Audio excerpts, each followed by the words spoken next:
लगता है कि जो फुटबॉल फाइनल होता है, लाखों लोग होते हैं, फिर वो टीवी कवर करती करोड़ों लोग, अगर उसमें खुदा की एक बूमिंग आवाज़ आ जाती, मैं गॉड हूँ, तो सारे लोग अभी सुन लेते और टीवी पे भी सुन लेते, किस्सा खत्म होता।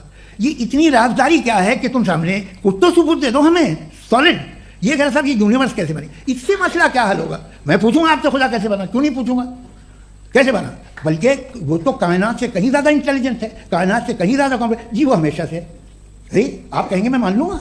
अच्छा, दोयम वो कादिर मुतलक, यानी कादिर मुतलक का मतलब ओमनीपोटेंट, जो चाहे कर सकता है, आपको नौकरी दिलवा सकता है, आपकी अच्छी जगह शादी करवा सकता है, आपके पड़ोसी का मुकदमा हरवा सकता है, आपको जिता सकता है, सब काम करता है। थोड़ा सा माइक वो इस दुनिया को चला कैसे रहा है, ये दुनिया कैसे चल रही है, आपको इस पर हैरत नहीं होती?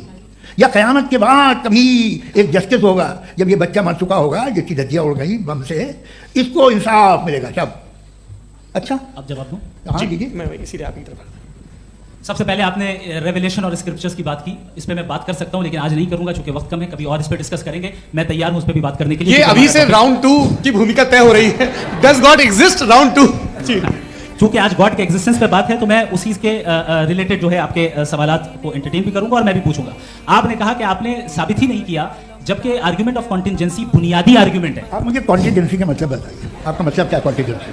कॉन्टिजेंसी का मतलब यह हुआ कि हर वो वजूद जो किसी भी चीज का पाबंद है, हर वो वजूद या हर वो चीज जो अपने एग्जिस्टेंस में किसी भी चीज के पाबंद है और उससे बाउंड है, उसको उसकी जरूरत है, उस पर डिपेंड करती है, तो जाहिर सी बात है कि उसका कोई ना कोई कॉज होता है। ये तो अक्ल की बात है, ये आप रीजनिंग की बात करते हैं, मैं वही कर रहा हूं। दूसरी चीज, आपने ये बात कही कि इतने बिलियन लाइट ईयर्स दूर है, उसका मेरा क्या लेना देना। फिर मेरे ख्याल से आपको ये नहीं कहना चाहिए I think therefore I am an atheist. आपको सोचना चाहिए, सिर्फ आप एक लिमिटेड दायरे में रहकर नहीं सोचें बल्कि बाहर निकलकर सोचें।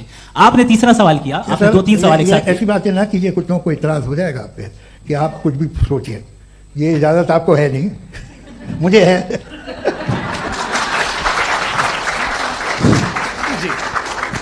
आपने प्रॉब्लम ऑफ इविल के ताल्लुक से सवाल किया और बार बार आप एक लफ्ज रिपीट कर रहे हैं कि ओमनीपोटेंट गॉड है, ऑल पावरफुल गॉड है। यही तो दरअसल समझना है कि गॉड का कॉन्सेप्ट क्या है। प्रॉब्लम ऑफ इविल जो है, प्रॉब्लम ऑफ इविल दर हकीकत 2 असम्पशंस पर कायम है। अगर आप इन 2 असम्पशंस को समझ जाएं तो ये प्रॉब्लम नहीं रहेगी, आर्गुमेंट आपको समझ में आ जाएगी कि ये कोलैप्स कर जाता है।